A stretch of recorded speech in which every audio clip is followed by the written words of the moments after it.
कि मुझे इस काम को करना चाहिए, और जैसे मेरे मन में सवाल आया कि इस काम को करना चाहिए तो 14 घंटे तो पहले काम कर रहा हूं तो करूंगा क्यों। तो उसी मीटिंग में मैंने पहली बार आरसीएम की मीटिंग में बैठा था।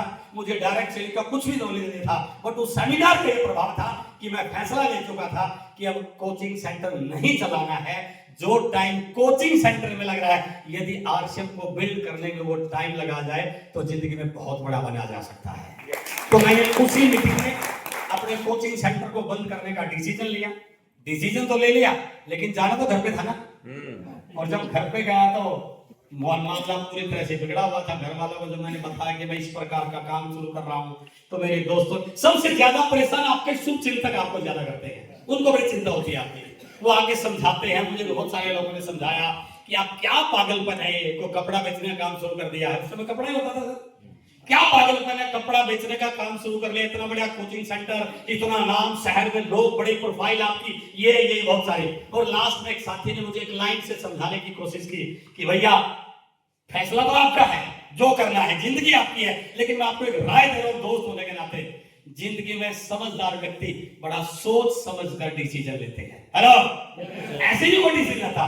समझदार व्यक्ति बड़ा सोच समझ कर डिसीजन लेते हैं। तो जैसे उन्होंने ये बात कही तो मैंने उसका जवाब तो देना था। मेरा जवाब लेना चाहते हैं?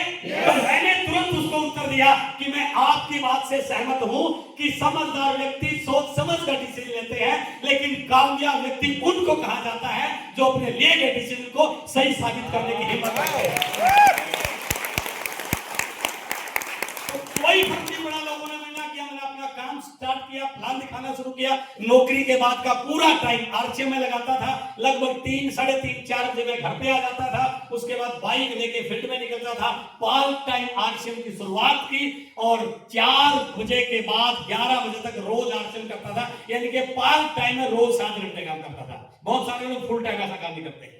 और उसका परिणाम ये रहा कि मैं 6ठे महीने आरसीएम का टीचर हो गया और 9वें महीने आरसीएम का टेक्निकल जीवन। बट मैंने शुरुआती दौर में 2 चीजों पर विशेष फोकस किया जो मैं अपने हर सेमिनार में लोगों को बताता रहता हूं। मैं पहली बार जब मैंने आदरणीय गुरुदेव वीसी सर का सेमिनार देखा तो उन्होंने इस इंडस्ट्री के बारे में मुझे जानकारी दी, तो मैं ये चीज सीख चुका था कि ये काम मेरे अकेले से बड़ा होने वाला नहीं है। जब तक मेरे जैसे लोग मेरी टीम में नहीं बनेंगे तब तक ये काम बड़ा। इसलिए जो भी व्यक्ति ठीक ठाक मुझे नजर आता, मैं उनको प्लान दिखाना सिखाता, लिस्ट बनाना सिखाता, होम मीटिंग लेना सिखाता, क्लाइंट से मिलवाता, उसका विजन क्लियर करता। उसका फायदा ये मिला कि मेरे जैसे काम करने वाले लोगों की संख्या बढ़नी शुरू होती है। दूसरा काम मैंने ये किया, जैसे मुझे पता चलता कि मेरी टीम के किसी साथी ने अपने किसी दोस्त को, रिश्तेदार को, जान पहचान वाले को कहीं और ज्वाइन कराया है, किसी शहर में, out of city, out of state, तो मैंने कभी इंतजार नहीं किया कि जिसने ज्वाइन करा यही जाके काम करेगा। मैं उसका नाम पता पूछता, क्योंकि मुझे पता चल चुका था कि ये काम अकेले जीन से बड़ा होने वाला। मैं बैग उठाकर उसके पास पहुंच जाता और उसका परिणाम ये रहा कि जब मैं आरसीएम का रॉयल्टी चीवर बना, उसमें मेरा बिजनेस 3 स्टेट में जा चुका था। हम गलती क्या करते हैं, वहीं घूमते रहते हैं। इन दोनों चीजों का परिणाम ये हुआ कि मैं 9वें महीने टेक्निकल आया और 2001 में मेरी आरसीएम की शुरुआत हुई थी। 2007 आते आते 6 साल में मैं आरसीएम से इतना पैसा कमा चुका था जितनी हरियाणा गवर्नमेंट मुझे रिटायरमेंट की एज तक पैसा देने वाली थी। हेलो। और 2007 में नौकरी को टाटा बाय बाय बोलते फुल टाइम आरसीएम करना शुरू कर दिया। और यदि मैं ओवरऑल जर्नी की बात करूं, 5 पैंट की किट लेके आरसीएम की शुरुआत की थी और आज मेरा मंथली टर्नओवर लगभग 15 करोड़ पीवी का होता है। उसको डीपी में कन्वर्ट करें तो लगभग 30-35 करोड़ और एनुअल को 12 से गुना करें और साल में करोगे इसको 12 से गुना कर लो, लगभग 400 करोड़। हेलो। आज एस अत्री एक आईडी नहीं है, आज 400 करोड़ की इंडस्ट्री का टर्नओवर करने वाली है। तो जिसने भी आज आपको यहाँ पर बुलाया है ना सर, इस बात को दिमाग में मत रखना कि मैंने आज 2000 का सामान लेके आईडी लगानी है। इस बात को ध्यान में रखना, एक दिन ये आईडी 1000 करोड़ का टर्नओवर करने वाली आईडी बनने वाली है। राइट। तो क्या उसके लिए तैयार हैं?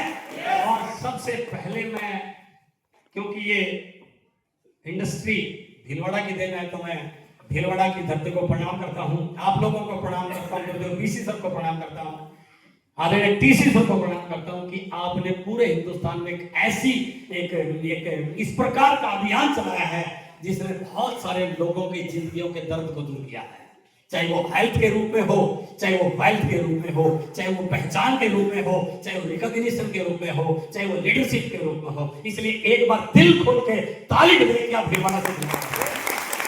आपको इस बात का जरूर होना चाहिए कि आप उस धरती से हैं जहां पर आरसीएम है, आप उस धरती से जहां पीसी छाबड़ा सर है। इस धरती ने गुरुदेव पीसी छाबड़ा सर को दिया पूरे इंडिया को, इस धरती ने केसी सर को दिया, मुकेश कोठारी जी को दिया, इस धरती ने प्रहलाद। तो आप अपने आप में फक्र महसूस कीजिए कि आप भीलवाड़ा वाले हैं। हेलो, गर्व होता है इस चीज के लिए, तो एक बार तालियां बजा के दिखाइए कि भीलवाड़ा के नाम का लोग। मुझे एक इस बात का एक छोटा सा अफसोस है, जब टेक्निकल टीम को बुलाया गया तो सिर्फ 10 लोग थे। हेलो, हमारे जींद में आजाना सब छोटा सा शहर है और यहाँ से 800 किलोमीटर दूर है। टेक्निकल स्टेज पे समाते नहीं है। जींद वो शहर है जहाँ आरसीएम का डायमंड है। जींद वो शहर है जहाँ आरसीएम का स्टार सफायर है, कई जहाँ कई सफायर है, कई सारे स्टार रूबी कोराइजी कोर एमराल्ड टैंक की तो कोई गिनती नहीं है। हेलो, तो क्या भीलवाड़ा वाले जींद को बीट कर सकते हैं? यस, तैयारी है। तो आज उस भाव के साथ आज आपने काम करना, जो गुरुदेव अभी एक बात बोल रहे थे, पता की बात आपने पता नहीं ध्यान दिया नहीं दिया कि अपने डर मुझे दे दो, बोल रहे थे ना। हमें रोक रहा क्या है? वही चीज तो हमें रोक रही है। 2026 इसकी यदि मैं गणित को जोड़ूं, 2 और 2 4 और 6 10 और 10 का टोटल करें तो कितना होता है? और जो एक नंबर है, it is for the number of leaders. जो एक है वो लीडर्स के लिए जाना, इसलिए 2026 is the year of leaders. आपके सामने ये 12 खाने हैं सर, ये खाना जा चुका है कल, अभी 11 खाने बचे हुए हैं। प्लानिंग कीजिए पहले क्वार्टर की, जनवरी फरवरी मार्च की प्लानिंग कीजिए, अप्रैल मई जून की प्लानिंग कीजिए, जुलाई अगस्त सितंबर की प्लानिंग कीजिए, अक्टूबर नवंबर दिसंबर की। मैं गारंटी के साथ कहता हूं, जब दिसंबर 2026 खत्म हो गए, 31 दिसंबर, आपकी लाइफ में केवल आप इस प्रकार के होंगे, कम से कम आरसीएम से एमराल्ड लेवल तक आप आराम से जा सकते हैं यदि सही ढंग से इसको प्लान करके। इसलिए यदि इस 2026 में बड़ा काम करना है तो उसके पीछे एक ही लाइन है, बी ए लीडर। लीडर बनिए सर। मैं इस पर बात करूं एक स्लाइड में, क्योंकि इंडस्ट्री लीडरशिप बेस्ड है। Be a leader. क्या तैयार हैं?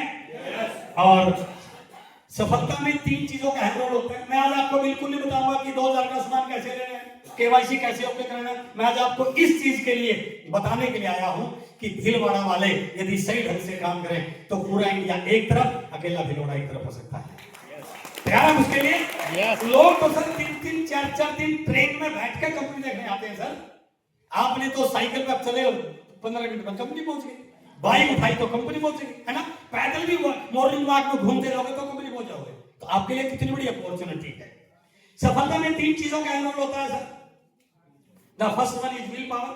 अभी मैं जी एक कहानी सुना रहे थे कि मैं भैंस को पानी पिलाने लेके गया, लेकिन उसने पिया ही नहीं क्योंकि उसको इच्छा ही नहीं थी ना।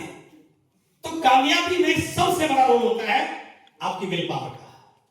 यदि ये नहीं है, कोई लक्ष्य ही नहीं है, कोई ड्रीम ही नहीं है, कोई सपना ही नहीं है, कहीं जाने की कोई चाहत ही नहीं है, तो आज से क्या कुछ भी आगे कुछ फर्क पड़ने वाला नहीं है। और दूसरा पार्ट होता है, लक्ष्य तो है लेकिन मेहनत करने से घबराता है, बचता है बंदा, तब भी जिंदगी में कुछ होने वाला नहीं है। Hard work is the key to success. लेकिन तीसरा जो पार्ट है वो सबसे बड़ा है, माइंडसेट।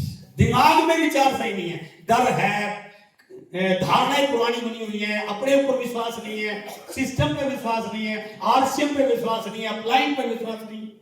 तो मेरा कहने का भाव है कि हो सकता है विल पावर नहीं हो आप में, हो सकता है हार्ड वर्क भी आप बहुत कर लेते हो, लेकिन यदि सफलता वाला माइंडसेट नहीं है ना तो फिर कुछ भी होने वाला नहीं है सर। सफलता के लिए सफलता वाला माइंडसेट होना अत्यंत आवश्यक है। हमारे दिमाग ही हमें रोक रहा है।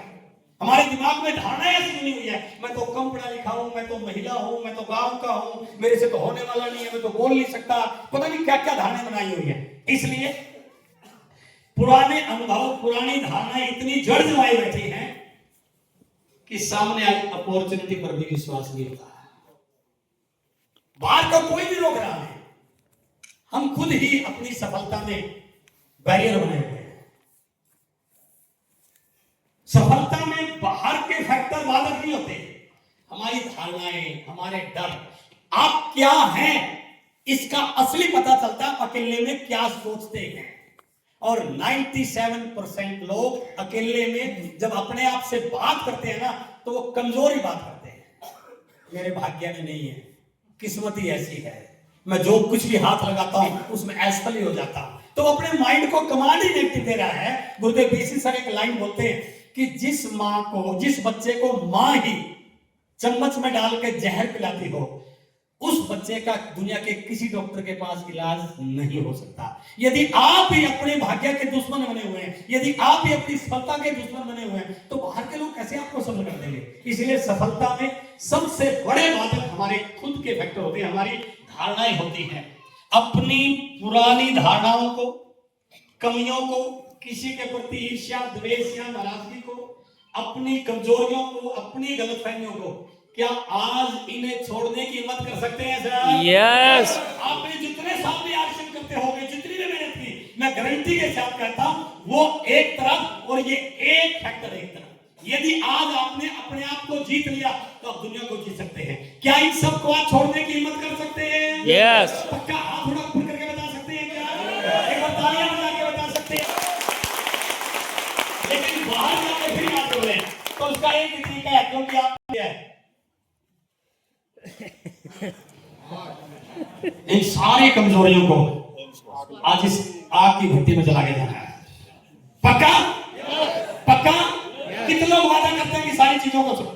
यदि आप ऐसा प्रोमिस करते हो, मैं गारंटी के साथ कहता हूं कामयाबी पक्की है सर। दुनिया में नेटवर्क मार्केटिंग, डायरेक्ट सेलिंग के नाम पर हजारों कंपनियां चली हैं सर, बट आरसीएम जैसी पूरी दुनिया, पूरी वर्ल्ड में एक भी नहीं है। हमारे जैसे प्रोडक्ट किसी के पास नहीं है, टीसी सर जैसा किसी की कंपनी के पास गार्जियन नहीं है, सब कुछ वही है, उसके बावजूद भी क्यों नहीं सफलता रही है? कारण है हम कहेंगे कि अपने आप से कमजोर बात करते हैं। यदि ऐसा कर लिया तो मैं दावे से कहता हूं कि जब मैं अगली बार आऊंगा तो इस स्टेज पे के टेक्निकल चीवर समा नहीं पाएंगे। टेक्निकल चीवर के लिए हमें बड़ी स्टेज बनानी पड़ेगी। क्या आप उसके लिए तैयार हैं? तो इसलिए मैं आज कुछ विशेष बात आपसे कर रहा हूं। ध्यान